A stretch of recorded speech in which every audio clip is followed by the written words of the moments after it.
आप ये वाला पेज देख के समझ ही गए होंगे कि आज मैं आपको कौन से इंटरव्यू के बारे में बताने वाला हूँ। कैपजेमिनी के बारे में। बहुत बड़ी कंपनी है, इसमें बहुत सारे एम्प्लॉयज़ हैं, यहाँ पे बहुत सारी वैकेंसीज भी निकलती रहती है। तो मैं आज आपको जो बताने वाला हूँ वो है सॉफ्टवेयर टेस्टिंग प्रोफाइल के लिए। अगर आप सॉफ्टवेयर टेस्टिंग प्रोफाइल के लिए जा रहे हैं, मैनुअल के लिए या फिर ऑटोमेशन के लिए, तो ये वाली वीडियो आपके लिए होने वाली है, क्योंकि इसमें मैं आपको रियल टाइम इंटरव्यू क्वेश्चंस बताने वाला हूँ और उसके आंसर भी मैंने निकाल रखे हैं, वो भी आपको बताऊंगा इसमें। और ये वाली जो शीट बताऊंगा ना आपको, ये वाली जो आपको शीट बताऊंगा, इसकी शीट भी आप डाउनलोड करके रख सकते हैं और उसमें आप खुद आंसर अपना लिख सकते हैं, या फिर जो मैंने आंसर दे रखे हैं उसे आप रिवाइज भी कर सकते हैं। वो कैसे कर सकते हैं, उसके लिए आपको टेलीग्राम चैनल ज्वाइन करना पड़ेगा, जिसकी लिंक आपको डिस्क्रिप्शन में मिल जाएगी। वहाँ पे जाके आप चैनल ज्वाइन कर लीजिएगा, वहाँ पे आपको मैं ये शेयर कर दूंगा इस वीडियो के बाद।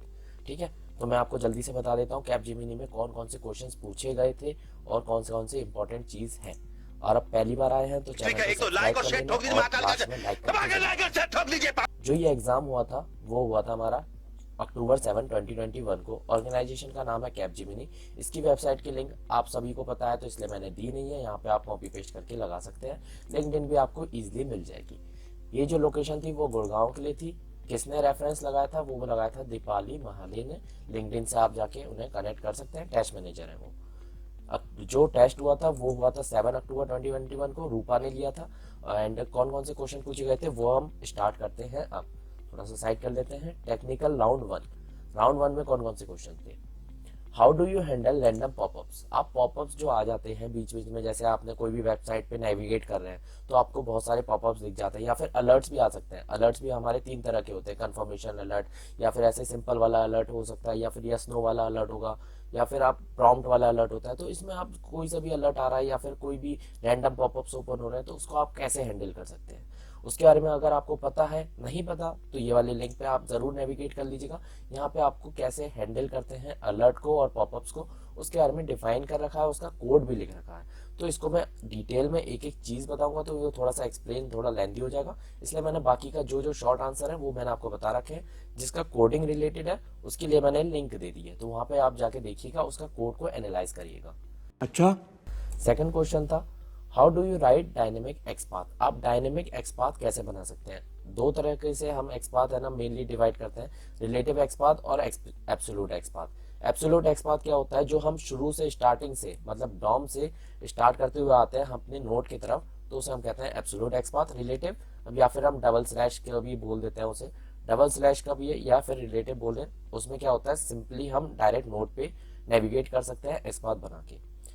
डिफरेंट तरीके कौन कौन से हैं डायनेमिक एक्सपाथ बनाने के, उसके बारे में अगर आपको डिटेल में देखना है और उसके एग्जांपल्स देखना है तो ये सॉफ्टवेयर टेस्टिंग मटेरियल वाली इस वेबसाइट पे चले जाएगा, वहां पे मिल जाएगा। वैसे मैं बता देता हूँ कितने तरीके से हम लिख सकते हैं डायनेमिक एक्सपाथ।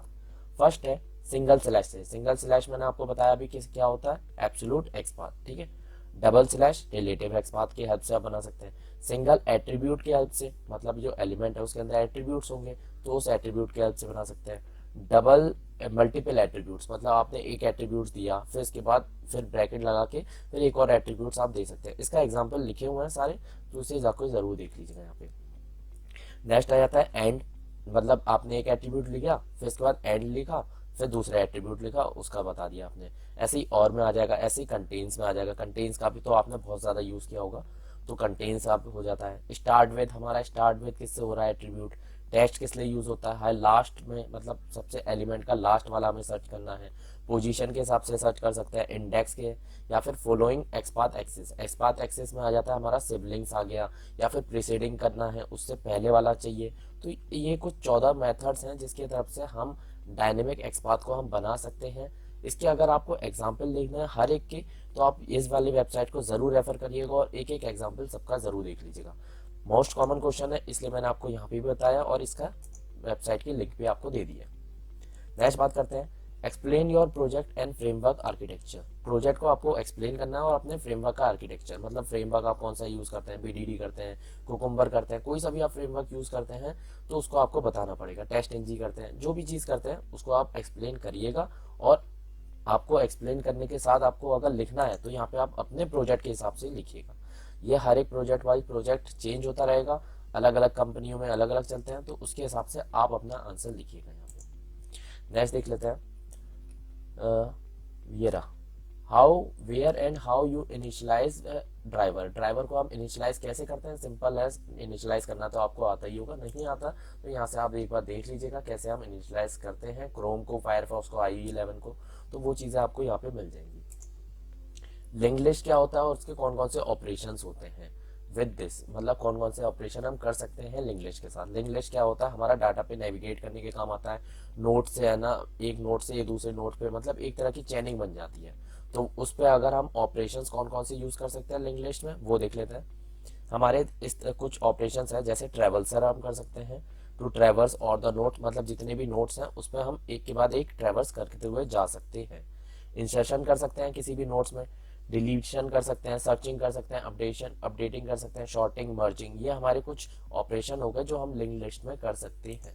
तो इसकी लिंक नहीं दी है, आप लिंक लिस्ट डालिएगा, आपको बहुत सारी वेबसाइट मिल जाएगी लिंक लिस्ट की। नेक्स्ट क्वेश्चन है, व्हाट इज इम्यूटेबल इन जावा, क्या होता है इम्यूटेबल, क्या होता है, दो तरह के होते हैं ना, एक इम्यूटेबल और इम्यूटेबल।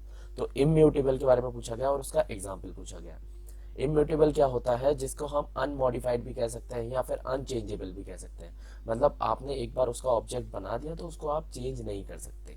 वी कैन नॉट, यहाँ पे वही डेफिनेशन लिखी हुई है, आप पॉज करके देखिएगा वीडियो को, कि we can not change anything once the object is created. इसके कौन कौन से एग्जाम्पल हो सकते हैं, जैसे प्रिमिटिव ऑब्जेक्ट में अगर हमारा आगे जैसे इंट, लॉन्ग, फ्लोट, डबल, या फिर जितने भी रैपर क्लास है और इसके बाद स्ट्रिंग क्लास, ये सब हमारे आ जाते हैं इम्यूटेबल में।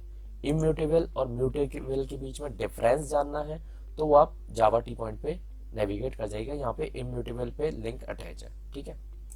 नेक्स्ट बात कर लेते हैं, डिफॉल्ट साइज क्या होता है हमारा एरे और एरे लिस्ट का। डिफॉल्ट साइज हमारा 10 होता है, बट जो एरे लिस्ट होता है वो ग्रोएबल एरे होता है, मतलब उसमें आप एक एक एलिमेंट ऐड करते रहेंगे तो इसका एरे का साइज बढ़ता रहेगा।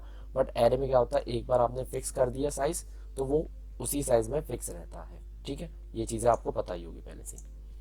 कंस्ट्रक्टर चेनिंग क्या होता है, नेक्स्ट क्वेश्चन है, कंस्ट्रक्टर चेनिंग क्या होता है, मतलब आपको एक कंस्ट्रक्टर से दूसरे कंस्ट्रक्टर को कॉल करना है तो उसे हम कहते हैं कंस्ट्रक्टर चेनिंग। मतलब आपने एक क्लास बनाई, क्लास बनाने के बाद उसमें बहुत सारे कंस्ट्रक्टर बना दिए। बहुत सारे कंस्ट्रक्टर हम कैसे बना सकते हैं, एक तो हमारा डिफॉल्ट कंस्ट्रक्टर हो गया, ठीक है। सेकंड कंस्ट्रक्टर जिसमें आपने एक पैरामीटर ऐड कर दिया, एक आर्गूमेंट ऐड कर दिया, सॉरी एक आर्गूमेंट ऐड कर दिया। सेकंड कंस्ट्रक्टर आपने बनाया, उसमें आपने दो आर्गूमेंट ऐड कर दिए, तो आपने जो दो आर्गूमेंट वाला था उसको से आपने वन आर्गूमेंट वाले कंस्ट्रक्टर कॉल किया, वन आर्गूमेंट वाले से आपने डिफॉल्ट कंस्ट्रक्टर कॉल किया, तो ये एक तरह के चेन बनते हुए आ गई। तो ये जो चेनिंग्स हो गई, आपको यहाँ पे मैं बता नहीं सकता कैसे, इसका आप इजीली फोटो देख लीजिएगा, वहाँ पे आपको दिख जाएगा अच्छे से गूगल इमेज में भी कैसे कंस्ट्रक्टर चेनिंग वर्क करता है, ठीक है। तो उसके बारे में आप यहाँ पे जा सकते हैं वेबसाइट पे, या फिर कंस्ट्रक्टर चेनिंग आपको पता है तो आप इसको स्किप कर सकते हैं। What is the use of web services, web services का क्या यूज होता है और डिफरेंस क्या होता है एपीआई और वेब सर्विसेज के बीच में। इन दोनों के बीच में अगर आपको डिफरेंस नहीं पता तो आप यहाँ पे जा सकते हैं, ये वाली वेबसाइट है एपीआई वर्सेस वेब सर्विसेज, तो यहाँ पे आप जा सकते हैं। जितनी भी हमारी वेब सर्विसेज होती है वो एपीआई हो सकती हैं, बट सारी एपीआई हमारी वेब सर्विसेज नहीं होती। ये सारी चीज़ें यहाँ पे आपको मिल जाएगी, एपीआई वर्सेस वेब सर्विसेज पे क्लिक करिएगा, यहाँ पे आपको डिफरेंस मिल जाएगा। वेब सर्विसेज हमारा एक्सएमएल को सपोर्ट करता है और ये हमारा एक्सएमएल और जेसन फॉर्मेट को भी सपोर्ट करता है। ये हमारा सोप पे बेस्ड होता है, ये लाइट वेट आर्किटेक्चर पे बेस्ड होता है। इसमें हमारे वेब सर्विसेज के 3 स्टाइल्स होते हैं, रेस्ट, सोप और एक्सएमएल आरपीसी।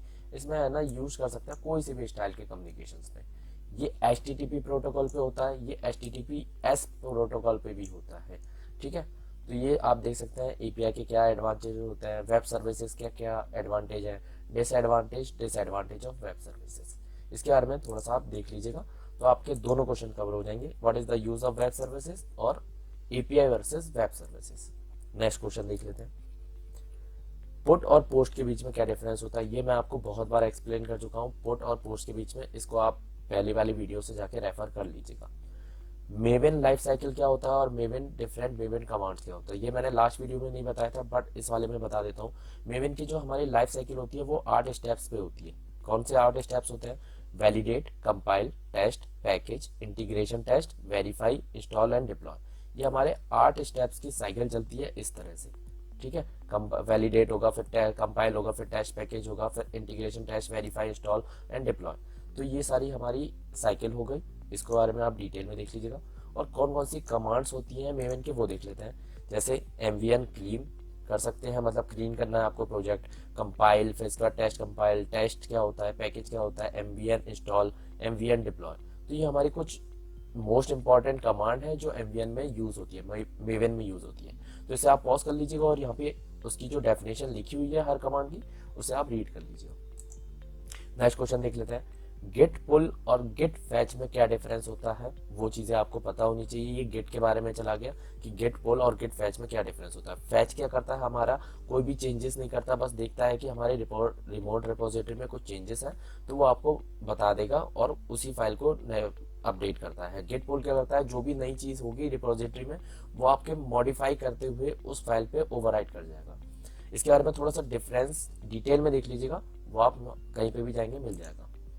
ब्रांचिंग क्या होती है कमिट में, मतलब गिट में ब्रांचिंग क्या काम करती है। ब्रांच में आप कोई भी फीचर्स ब्रांच बनाते हैं, उसमें आप काम करते हैं, उसके बाद फिर उसको आप मास्टर में मर्ज करते हैं। तो ब्रांच का क्या रोल होता है उसके बारे में आप डिटेल में बता दीजिए। क्लोनिंग क्या होती है और क्लोन कैसे करते हैं मास्टर ब्रांच से।